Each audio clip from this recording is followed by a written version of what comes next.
Okay guys, saya nak share dengan korang berkenaan update terbaru features Coros. So features terbaru adalah live tracking.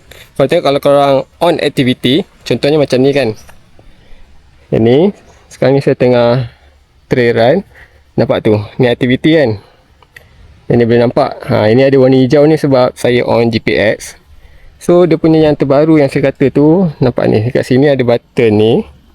Korang tekan ni, korang boleh share korang punya live tracking link ni dekat kawan-kawan atau family.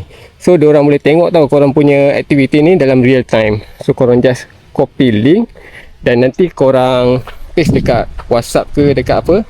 So nanti bila diorang buka dekat browser, dia akan keluar macam ni. Nampak live tracking. Kejap, tak jelas.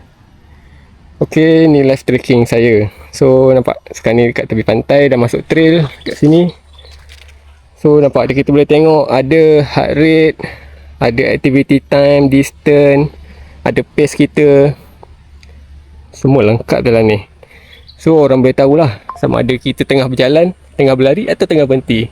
Kalau kita tengah training ke apa, kita share kita punya live activity tu, so orang boleh monitor. Safety juga kan. Korang dah try belum features terbaru ni?